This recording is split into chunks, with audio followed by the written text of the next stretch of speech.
Welcome children. We are discussing the chapter sound.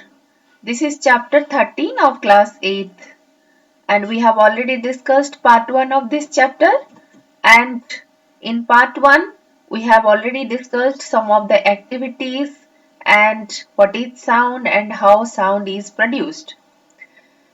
And from our previous discussion, we could know that the sound is produced only when the vibration takes place. So today in this session, we will discuss how sound is produced by human. Then sound needs a medium for propagation. Okay, let us start our discussion. So children,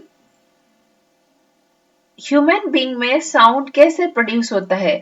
हम जो बात करते हैं कैसे दूसरे सुन पाते हैं और हमारा जो बात करते हैं तो उसका आवाज कैसे निकलता है?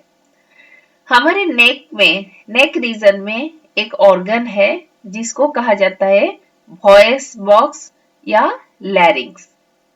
आपने देखा होगा, आप जब बात करते हैं आप अपने जो गला है नेक रीजन में आप हाथ रख के देखिए कि वहां पर कुछ वाइब्रेशन महसूस होता है। जैसे देखो यहाँ पिक्चर में मैंने दिखाया आपको, इस जगह को अगर आप टच करोगे तो आपको वाइब्रेशन महसूस होगा। तो इसी जगह पर हमारा जो ऑर्गन है जिसको कहा जाता है आपका वॉइस बॉक्स या लैरिंग्स, ये है वो ऑर्गन, आप देख सकते हैं यहाँ पिक्चर में, और ये ऑर्गन यहाँ नेक रीजन का यहाँ पर लोकेटेड है। तो हम जब बात करते हैं तो आवाज कैसे निकलती है कि यहाँ पर वाइब्रेशन होती है और उस वाइब्रेशन की वजह से आवाज निकलती है। तो सबसे पहले मैं आपको इसका स्ट्रक्चर के बारे में बता देती हूँ। In human, the sound is produced by the voice box or the larynx. Very important, children. Put your fingers on the throat and find a hard bump that seems to move when you swallow. हम जब खाना निगलते हैं तब भी आपको एक hard bump move कर रहा है, ऊपर नीचे मूव कर रहा है, वो हमको फील होता है अगर हम थ्रोट को छुएंगे। This part of the body is known as voice box.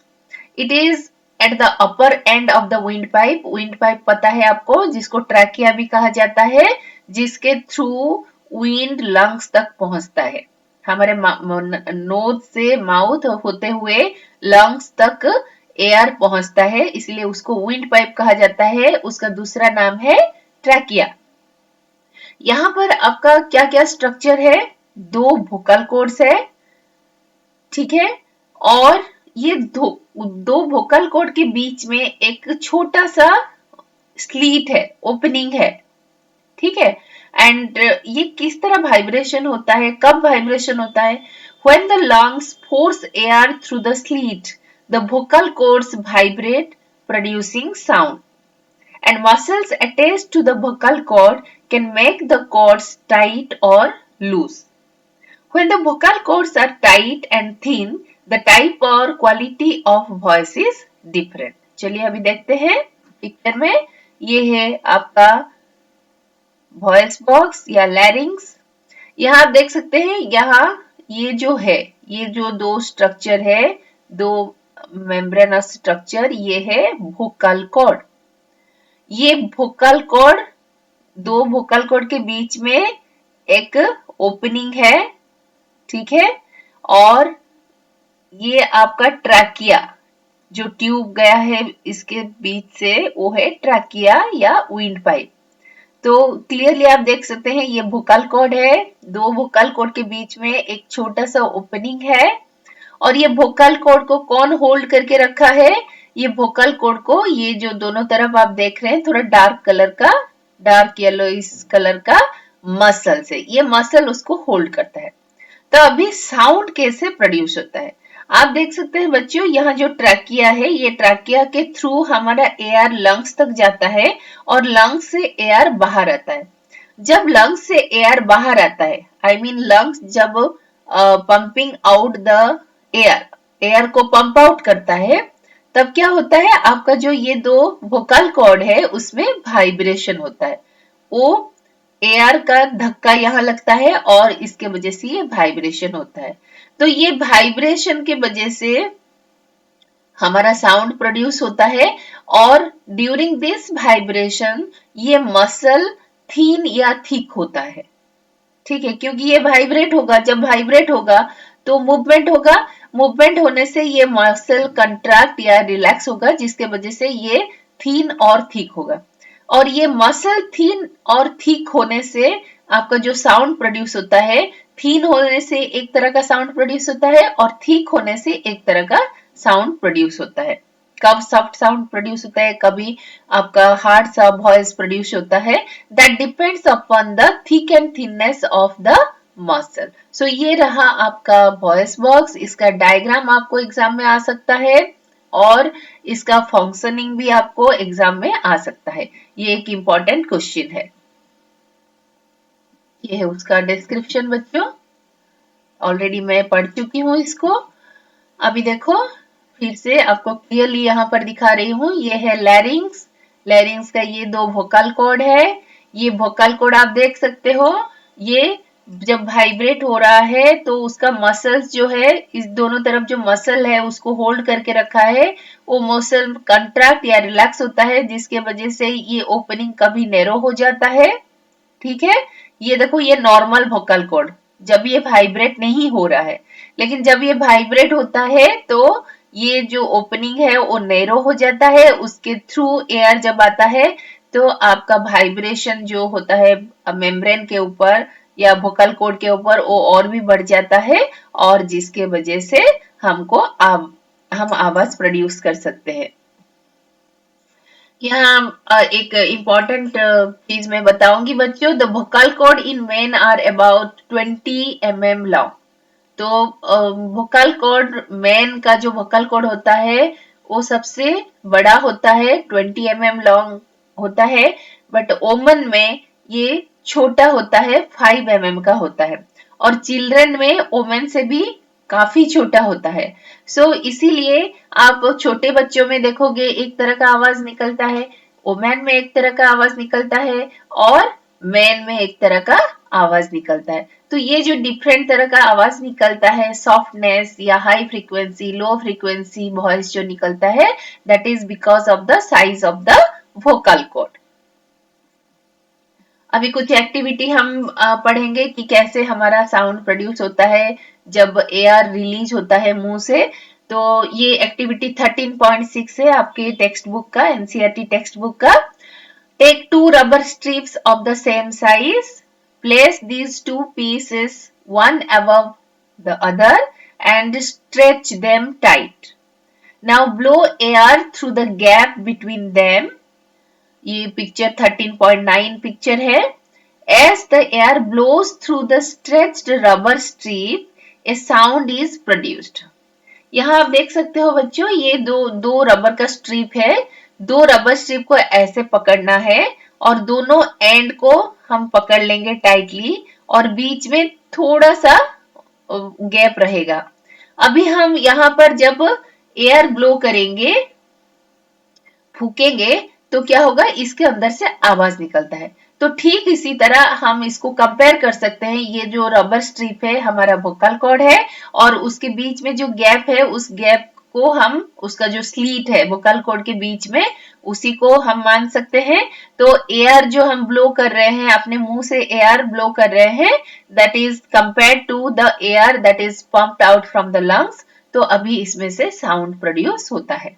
ठीक उसी तरह और एक एक्टिविटी आप देखो, नीचे वाले डायग्राम में आप देख सकते हो, you can also take a piece of paper with a narrow slit and hold it between your fingers as shown in the figure. ये फिगर में देखो, जैसे ये पेपर को इस तरह फोल्ड कर दिया, इसमें एक छोटा सा होल बना दिया, अभी इसमें आप ब्लो करोगे, ब्लो करने से क्या होगा, इससे आवाज निकलेगा।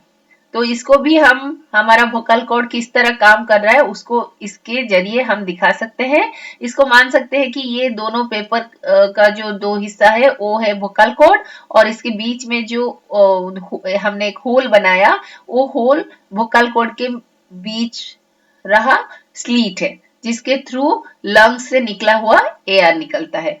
ठीक है, तो ये एक्टिविटी से हमको समझ में आ गया होगा कि किस तरह हमारे वोकल कॉर्ड के बीच में जो छोटा सा स्लीट है उसके थ्रू एयर जाने से साउंड रिलीज होता है।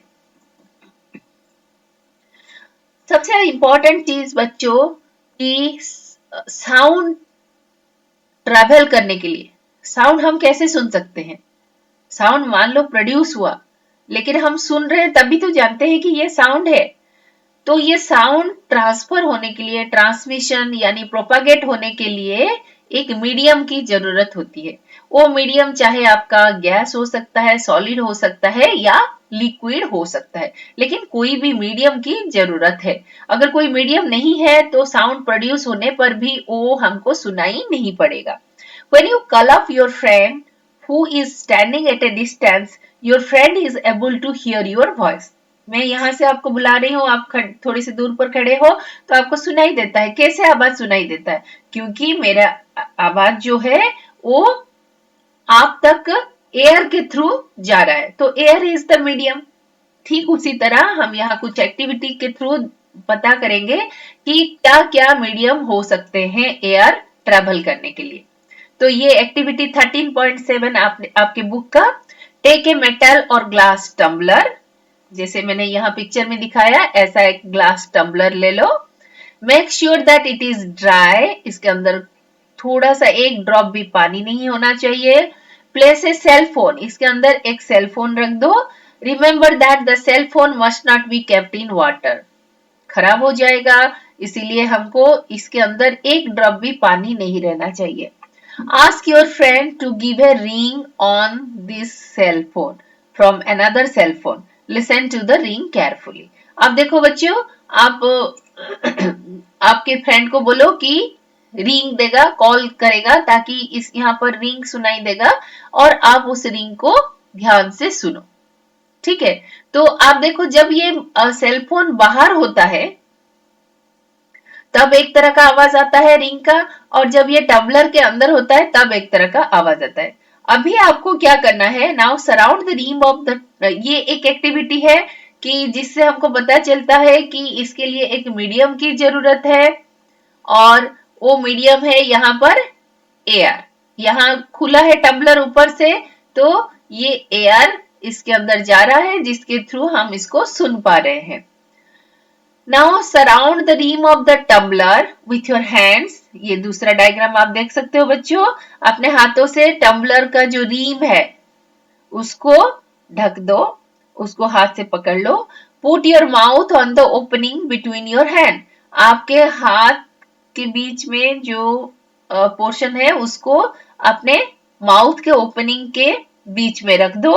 Indicate to your friend to give a ring again. अभी देखो मोबाइल इसके अंदर है, ठीक है, यही टम्बलर को मोबाइल अंदर है, आपने उसको मुंह से और हाथ से पूरे अच्छी तरह ढक लिया।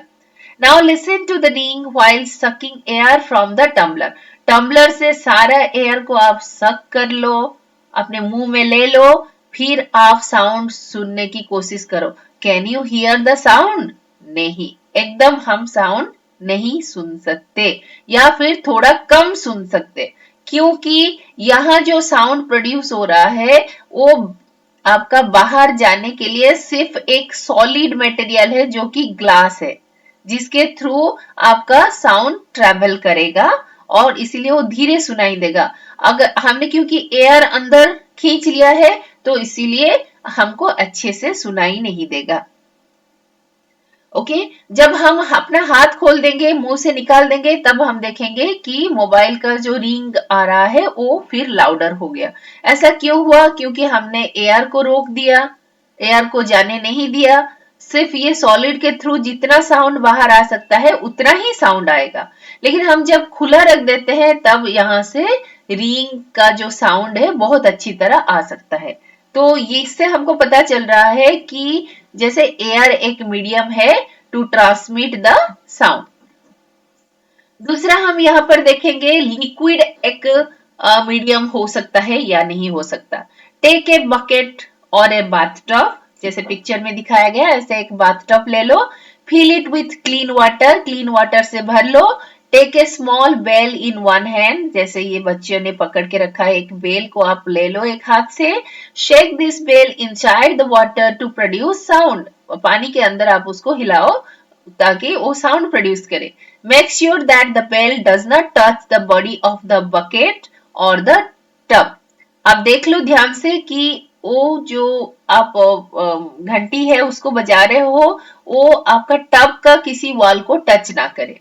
Place your year gently on the water surface, water surface के ऊपर आपका कान रखो एंड आप ध्यान से अपना कान रखना ताकि वाटर कान के अंदर चला ना जाए। वाटर अगर चला गया कान के अंदर तो इन्फेक्शन हो जाएगा एंड आपको कान में कुछ इन्फेक्शन हो सकता है। सो अभी आप देखो कि can you hear the sound of the bell, does it indicate that sound can travel through the liquid. अभी यह क्वेश्चन उठता है कि क्या ये लिक्विड के थ्रू साउंड ट्रेवल कर सकता है? यस, जरूर ट्रेवल कर सकता है, लेकिन ये हमको आवाज इतने जोर से सुनाई नहीं देगा जितने हमको एयर में सुनाई देता है या सॉलिड में सुनाई देता है। ये थोड़ा सा साउंड हमको सुनाई देगा जब हम अपने काम वाटर सरफेस के पास ले जाएंगे तभी हमको ये सुनाई देगा। तो इसका मतलब है कि liquid can also propagate the sound, sound को ट्रांसमिट कर सकता है।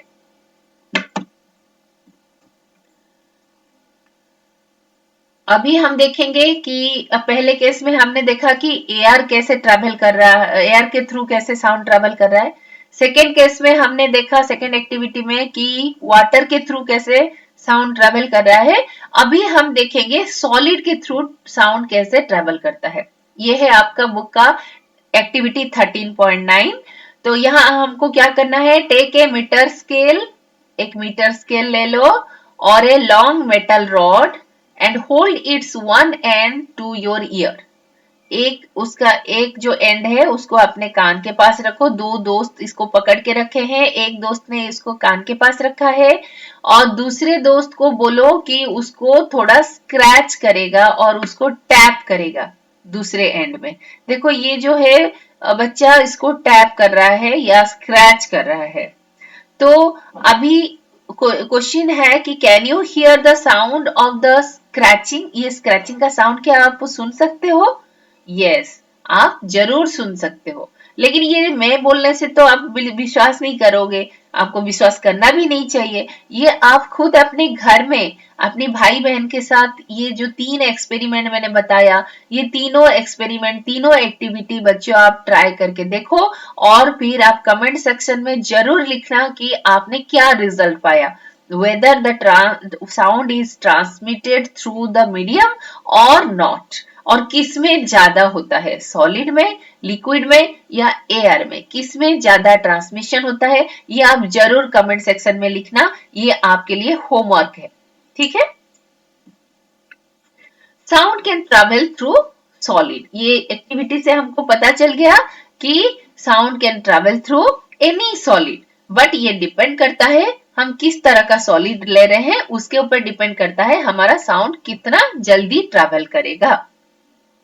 और अभी आप जो सॉलिड का, लिक्विड का और एयर का स्ट्रक्चर, उसके बीच अंदर जो पार्टिकल है उसके स्ट्रक्चर के बारे में आपको मालूम नहीं है, वो जब आपको मालूम हो जाएगा तब आपको अच्छी तरह पता चल जाएगा कि सॉलिड, वाटर एंड एयर में ये डिफरेंट रेट में ट्रेवल क्यों करता है, ठीक है। तो इस तरह हम अभी देखो बच्चों, हम बचपन में आपने खेला है या नहीं है हमको तो पता नहीं है, लेकिन आप ये जरूर खेलना। खेल खेल में ही हम पढ़ाई कर लेते हैं। हम टॉय टेलीफोन बनाते हैं। जैसे देखो यहाँ पर, ये देखो 2 कप ले लो, जैसे आपका आइसक्रीम का कप होता है, उस 2 कप लेकर दोनों कप में, कप के बीच में दोनों कप को आप स्ट्रिंग से बांध लो, ठीक है। स्ट्रिंग थोड़ा लंबा होना चाहिए और आप 2 दोस्त ऐसे पकड़ के खड़े हो जाओ और एक दोस्त बोलेगा और दूसरा दोस्त सुनेगा। तो आप देखो इसमें आपको आवाज सुनाई देता है कि नहीं, आपके दोस्त को पूछो, आप यहाँ से कुछ बोलो फिर दोस्त को पूछो कि आपने क्या बोला। आप देखोगे कि आपका दोस्त आपको बता देगा कि आपने क्या बोला, क्योंकि यहाँ आपने जो बताया वो ये स्ट्रिंग के थ्रू इस कप में चला गया और उस कप में वाइब्रेशन होके स्ट्रिंग में भी वाइब्रेशन हुआ, कप में भी वाइब्रेशन हुआ, फिर वो साउंड आपके दोस्त के कान तक पहुंच गया। तो बच्चों ये जरूर ये खेल आप करो। अभी घर में आप अपने भाई बहन के साथ कर सकते हो। अगर स्कूल जाओगे तो स्कूल में जरूर आपके टीचर आपको एक्टिविटी दिखा देंगे। ये बहुत मजेदार खेल है। आप ऐसे खेल खेल में कुछ जैसे 5-6 दोस्त मिलके भी इसको खेल सकते हो। जैसे आप कुछ बताओगे, आपका दोस्त अगर नहीं बोल पाएगा तो उसको आउट कर देंगे। ठीक है, इस तरह आप एक गेम खेल सकते हो। तो इससे हमको क्या पता चल रहा है, सॉलिड स्ट्रिंग एक सॉलिड है तो sound can travel through solid. ठीक उसी तरह आपका ये फिगर 13.13 आपका जो टेक्स्ट बुक का है, यहाँ पर आप देख सकते हो ये एक टेबल है। टेबल के एक एंड पर आपका एक आप खड़े हो मान लो, और दूसरे एंड पर आपका दोस्त को कान रखने के लिए बोलो, और यहाँ आप इस एंड पे स्क्रैच करो टेबल को, और अपने दोस्त को पूछो कि उसने कुछ आवाज सुना क्या, और आपको ये आंसर मिलेगा कि उसको खरोच खरोच करने से जैसे आवाज आती है ना, वैसे आवाज उसको सुनाई देता है। तो इसका मतलब क्या है, टेबल इज ए सॉलिड, और ये सॉलिड के थ्रू ये जो है आपका साउंड ट्रेवल कर सकता है। तो बच्चों यहाँ हमने आज क्या क्या डिस्कस किया, हमने डिस्कस किया कि ह्यूमन बीइंग में कैसे साउंड प्रोड्यूस होती है, और दूसरा है कि साउंड प्रोड्यूस होने के बाद वो ट्रैवल करने के लिए, दूसरे तक पहुंचने के लिए हमको एक मीडियम की जरूरत है। वो मीडियम चाहे वाटर हो सकता है, एयर हो सकता है, और सॉलिड हो सकता है। लेकिन ये एयर, वाटर एंड सॉलिड में जो ट्रैवल करता है साउंड, वो डिफरेंट रेट में ट्रैवल करता है। ये काम आपको घर में खुद करना है, और कमेंट सेक्शन में आपको बताना है कि किस तरह और किस में, वाटर में या आपका सॉलिड में या एयर में, कहां पर ट्रांसमिशन ऑफ साउंड ज्यादा होता है और लाउडर साउंड किस में सुनाई देता है। ठीक है, तो बच्चा आज के लिए इतना ही। कल हम नेक्स्ट सेशन में हम फिर डिस्कस करेंगे we hear the sound through our ears, हम कान से कैसे सुन सकते हैं साउंड को। और उसके बाद जो सबसे इंपॉर्टेंट फैक्टर साउंड के लिए होता है, amplitude, time period and frequency of a vibration, उसके बारे में डिस्कशन करेंगे। तब तक के लिए बच्चों धन्यवाद। आप लोगों ने मेरे वीडियो को पूरे अंत तक देखा। आपने अगर सब्सक्राइब नहीं किया चैनल को, जरूर सब्सक्राइब कर दीजिए, क्योंकि जैसे ही मैं कोई नया वीडियो अपलोड करूंगी आप तुरंत उसको देख पाएंगे। ठीक है, आपको जो होमवर्क दिया एकदम मत भूलना, आप उसको घर में ट्राई करो और कमेंट सेक्शन में लिखना मत भूलना, और वीडियो को लाइक करना भी मत भूलो। Thank you.